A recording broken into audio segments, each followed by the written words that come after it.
السلام عليكم ورحمة الله وبركاته. أهلا وسهلا بيكم في قناة موزي وموري كروشيه. إن شاء الله هنشتغل مع بعض النهاردة محفظة جميلة جدا زي ما انتم شايفين، وطريقتها كمان سهلة جدا. إن شاء الله تنفذوها معايا بكل سهولة. هنشتغلها كلها بغرزة الحشو. المقاسات هوريها لكم دلوقتي، وهنشوفها كمان بالتفصيل من خلال الشرح واحنا شغالين خطوة بخطوة. ارتفاع المحفظة 12 سنتي بالظبط، والعرض 16 سنتي بالظبط. طبعا المقاسات تقدري تتحكمي فيها زي ما انت عايزه، تكبري او تصغري حسب المقاسات اللي انت عايزاها. ممكن تكبري المحفظه شويه وتعمليها برتوفيه، ممكن تكبري اكتر وتعمليها شنطه كروس حسب ما انت عايزه، وتحطي لها دراع كروس زي دي كده. الطريقه بتاعتها سهله جدا وشكلها كمان جميل جدا. هنشتغلها كلها قطعه واحده بس بغرزه الحشو، وبعد كده هنشكل منها المحفظه زي ما هنشوف مع بعض من خلال الشرح. اتمنى ربنا يوفقني والفيديو النهارده يعجبكم وتستفادوا منه. لو عجبكم الفيديو اعملوا له لايك وشير، وقولوا لي رايكم في التعليقات. ولو لسه اول مره بتشوفوني وحابين تتابعوني، يسعدني اشتراككم في القناه. فاشتركوا وفعلوا الجرس على الكل عشان يوصلكم اشعار باي فيديو جديد انا بعمله. هسيبكم دلوقتي مع المقاسات اللي احنا هنشتغل عليها النهارده، وبعد كده نروح على الشرح على طول.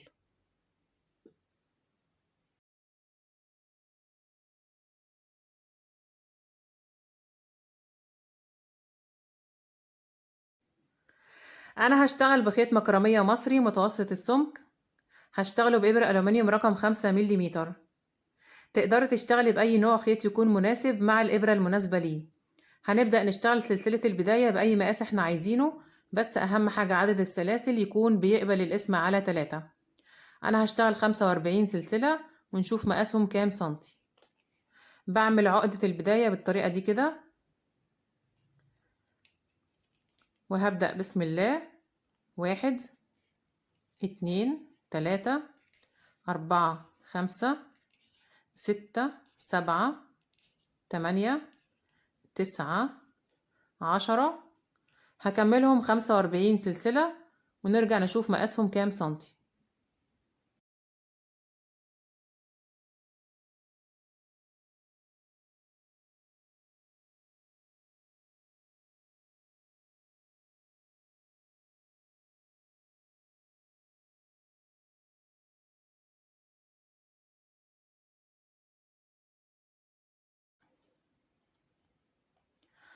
انا كده اشتغلت 45 سلسلة، هنشوف مقاسهم كام سنتي.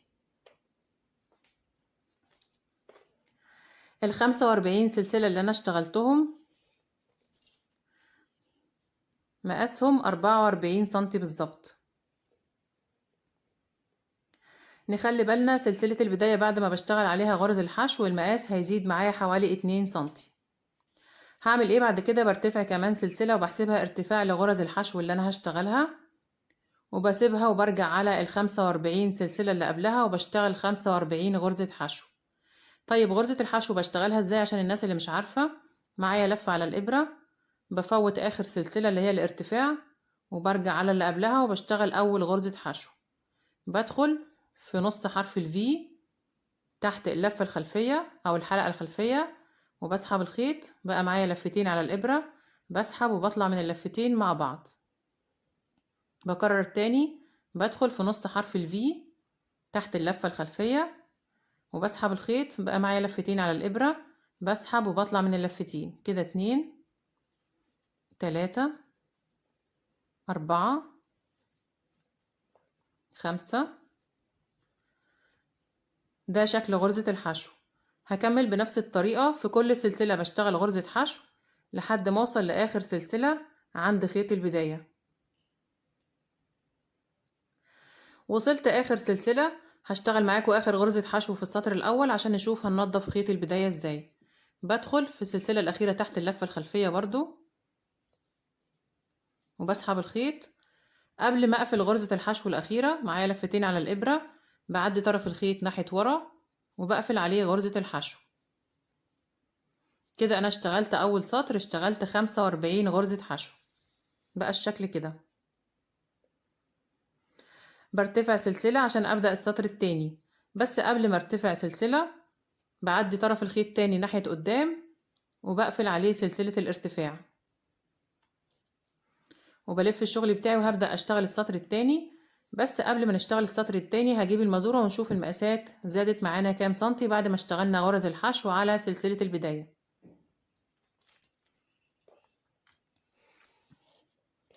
المقاس بقى 46 سنتي بالظبط.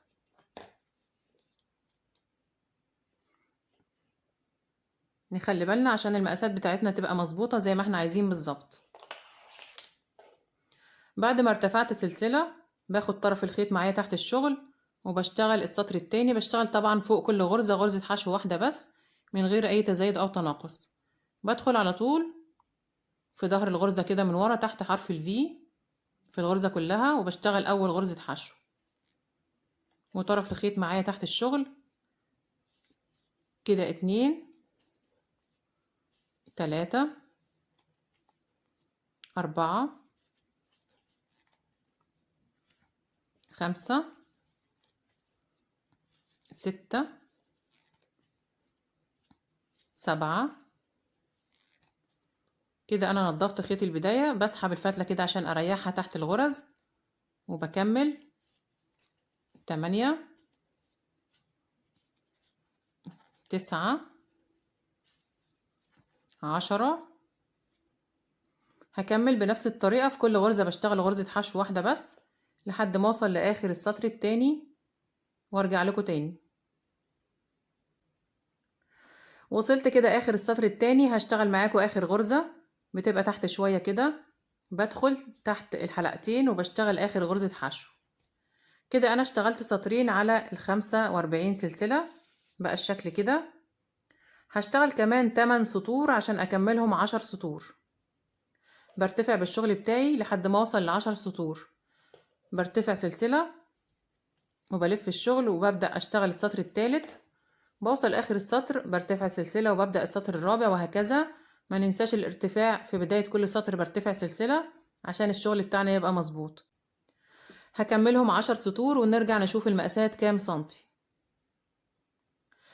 انا كده اشتغلت 10 سطور من غرز الحشو على 45 سلسلة اللي انا بدأت بيهم بقى الشكل كده. هنشوف المقاسات كام سنتي. ال10 سطور اللي انا اشتغلتهم ارتفاعهم 10 سنتي بالظبط. وطول القطعة دي 46 سنتي بالظبط. هعمل ايه بعد كده؟ هشتغل كمان 26 سطر من غرز الحشو بس هشتغلهم على 15 غرزة بس. برتفع سلسلة وبلف الشغل وهبدأ اشتغل السطر رقم 11 بس هشتغله على 15 غرزة بس زي ما اتفقنا. بدخل على طول تحت الارتفاع وبشتغل اول غرزة 1 2 3 4 5 6 7 8 9 10 11 12 13 14 15. كده انا اشتغلت على 15 غرزة بس. برتفع سلسلة وبلف الشغل وهبدأ السطر رقم 12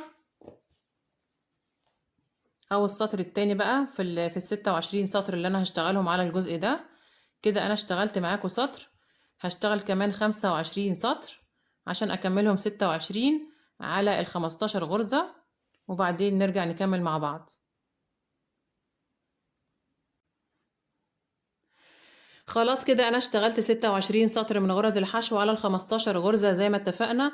بقى الشكل زي ما انتوا شايفين كده شبه حرف ال. دي القطعة اللي انا هكون منها المحفظة. يبقى عدد السطور في الجنب ده 36 سطر.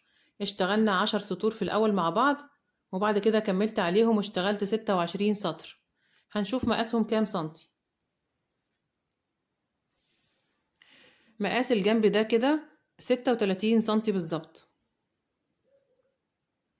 والجنب التاني زي ما شفنا في الاول كان مقاسه 46 سنتي. هعمل ايه بعد كده؟ هثبت الخيط بتاعي مش هقصه عشان هقفل بيه. بثبت الخيط ازاي؟ بسحب الحلقة اللي على الابرة دي بوسعها كده وبعدي منها شلة الخيط.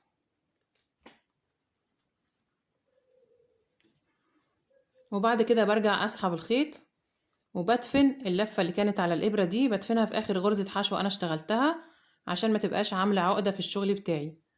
بسحب كده وبرجع أسحب الخيط من تحت كده.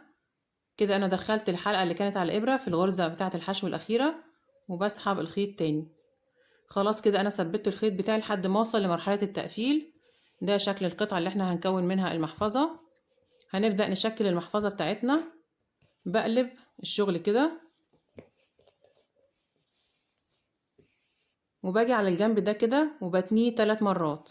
خلي بالكم هطبقه ازاي كده اهو.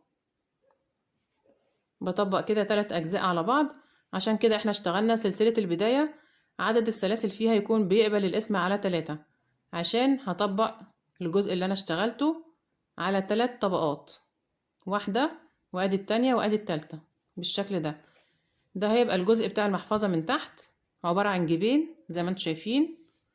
وده الجزء بتاع القلاب هعمل فيه برضو جيب من فوق.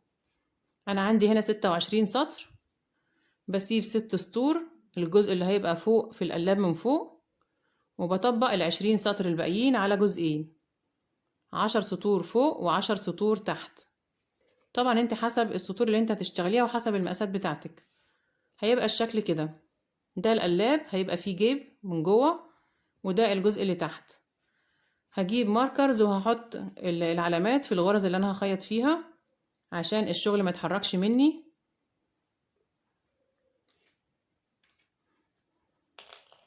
بثبت كده الجزء ده كده. بعد 15 غرزة، 1 2 3 4 5 6 7 8 9 10 11 12 13 14 15. باجي في الغرزة رقم 15 مع الغرزة اللي بعدها على طول اللي هي رقم 15 برضو في الجنب ده، وبحط علامة عشان الغرزتين دول هيتخيطوا مع بعض. وبدخل العلامة كمان في الغرزة في الجنب التالت، الغرزة اللي قصادهم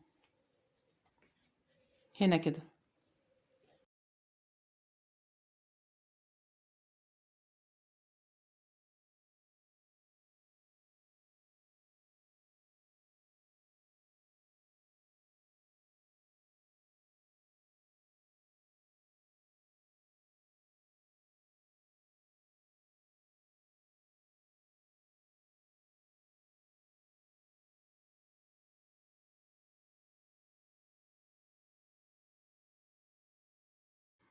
تمام.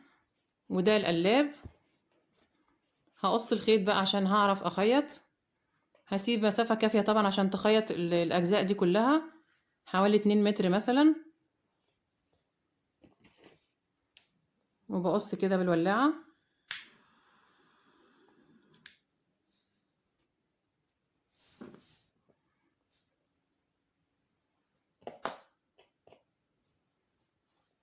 بشيل الخيط الزيادة ده على جنب.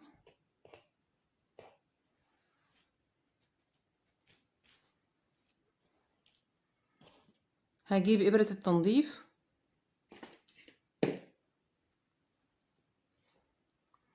وبلضم الخيط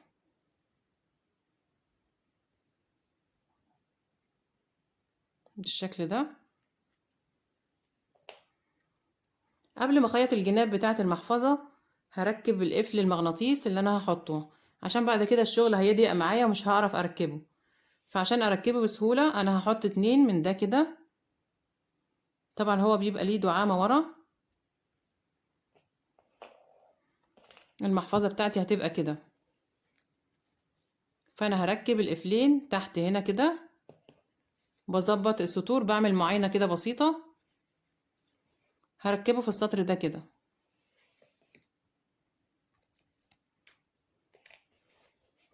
بعد كده 2 4 6 8 في السطر رقم 8، وبعد هنا 1 2 وبحطه في الغرزتين دول.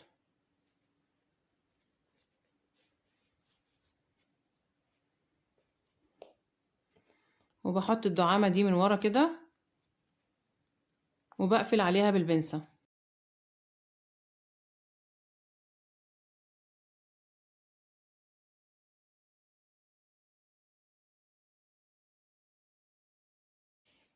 فانا هثبتهم كويس بالبنسة وبعدين نرجع نكمل مع بعض. انا كده خلاص ثبتهم كويس بالبنسة، بقى شكلهم زي ما انتوا شايفين كده. هنبدأ نخيط الجناب بتاعة المحفظة. ببدأ من هنا كده وبخيط كل غرزتين قصاد بعض. بعد السطور بتاعتي 2 4 6 8 10. بدخل كده بالشكل ده اول غرزة مع اول غرزة وبسحب الخيط وبعيد على اول غرزتين مرتين عشان اثبت الخياطة بتاعتي. اول غرزتين واخر غرزتين بعيد عليهم مرتين.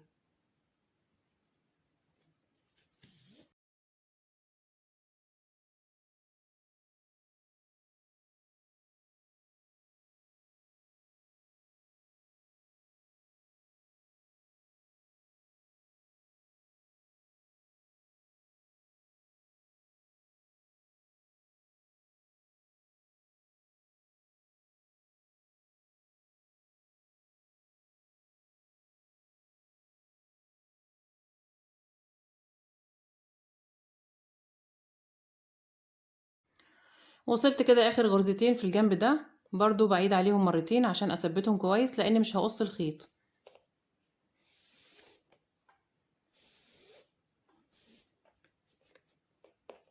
كمان مرة.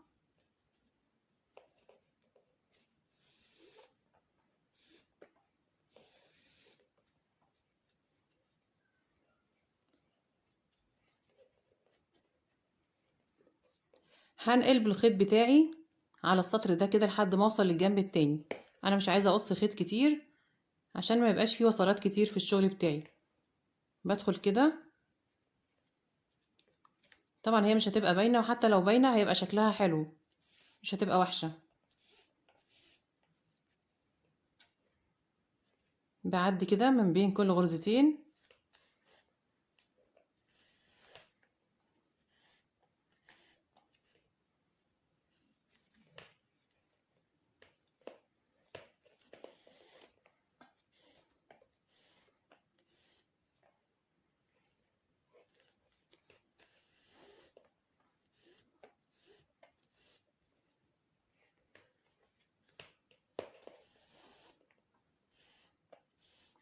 ما بشدش ايدي عشان الشغل ما يلمش معايا.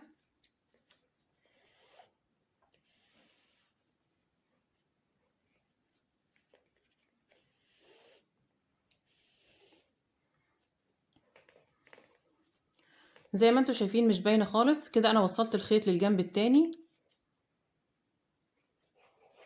وهبدأ اخيط برضو كل سطرين قصاد بعض.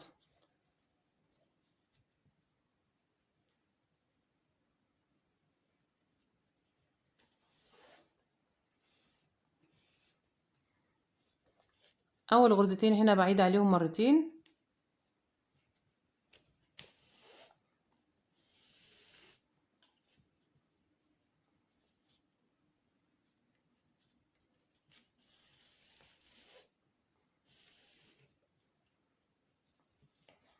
وبروح على الجنب ده لحد ما اوصل للجزء ده.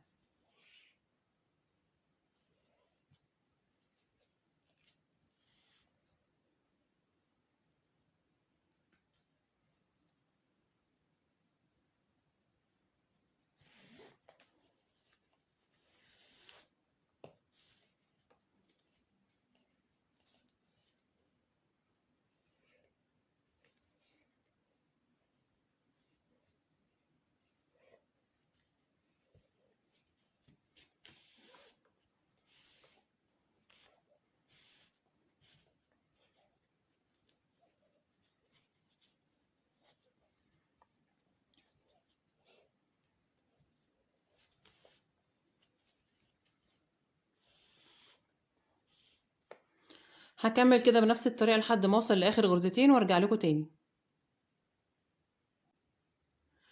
انا كده وصلت اخر غرزتين في الجنب التاني وخيطتهم مرتين عشان اثبت الشغل اكتر. هعدي بالخيط من الجزء ده كده عشان اوصل لتحت. بعدي برضو بنفس الطريقة اللي انا عديت بيها في القلاب من فوق من بين السطور. ما بشدش الخيط عشان الشغل ما يلمش معايا. بسحب بالراحة كده.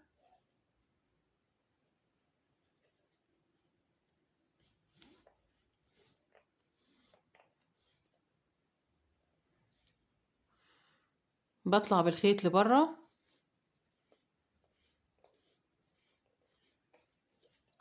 وصلت اول علامة بشيلها،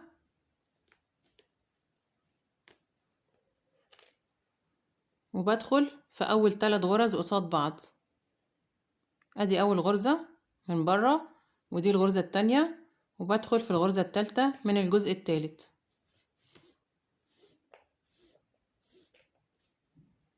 بعيد عليهم مرتين برضو،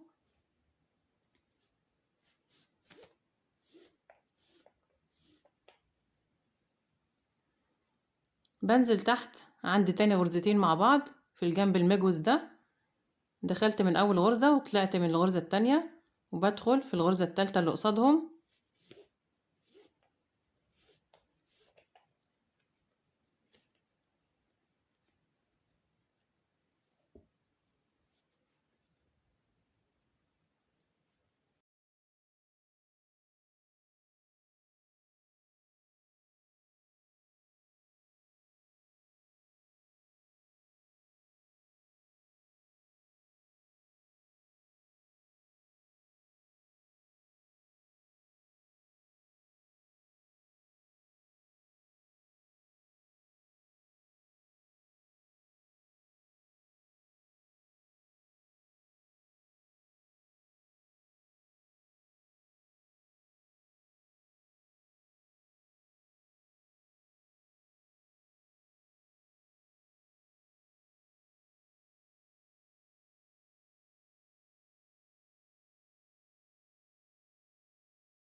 وصلت للعلامة الرابعة والأخيرة بشيلها،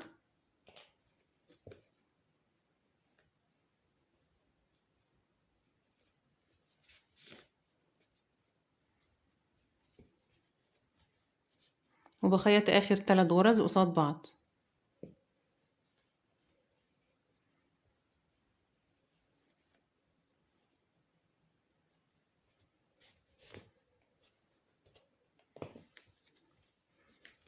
بعيد عليهم مرتين،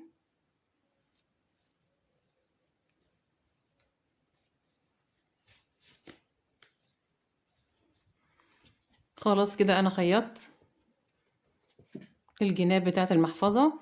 بعدي بالخيط في الجنب ده كده برضو عشان شكل الشغل بتاعي يبقى زي بعضه زي ما عملت هنا بالظبط.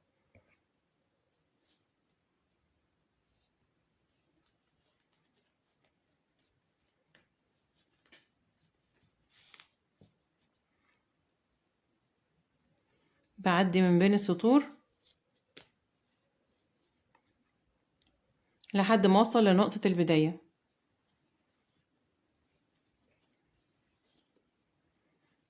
بدخل الخيط الزيادة ده جوه وبنضفه تحت غرز الحشو من جوه بإبرة التنظيف. هيبقى ده شكل المحفظة، شكلها جميل جدا وطريقتها كمان سهلة جدا زي ما شفنا مع بعض. ده شكل الخياطة.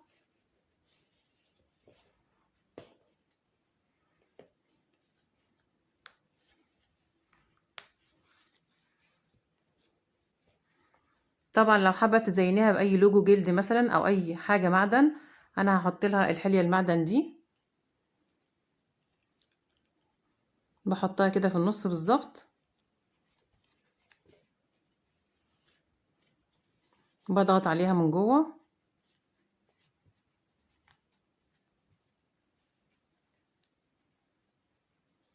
عشان اثبتها. هيبقى شكلها كده.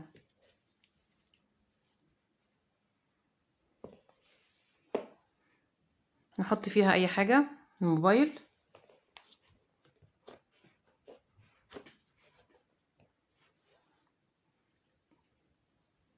وفي كمان محفظة.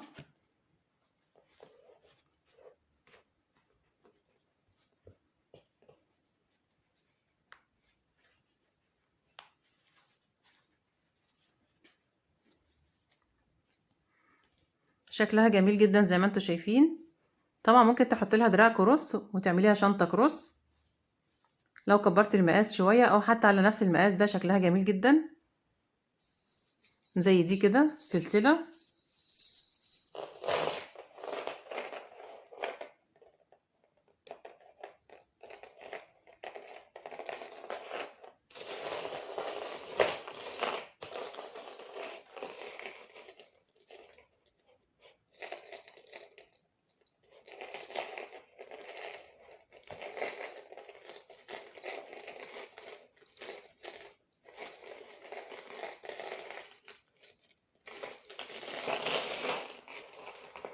هيبقى شكلها كده.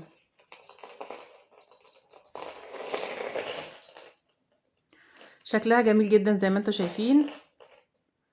بكده نكون خلصنا المحفظة بتاعتنا وخلصنا حلقة النهاردة. اتمنى يا رب يكون الفيديو عجبكم، تكونوا استفدتوا منه. لو عجبكم الفيديو اعملوا له لايك وشير وقولوا لي رأيكم في التعليقات.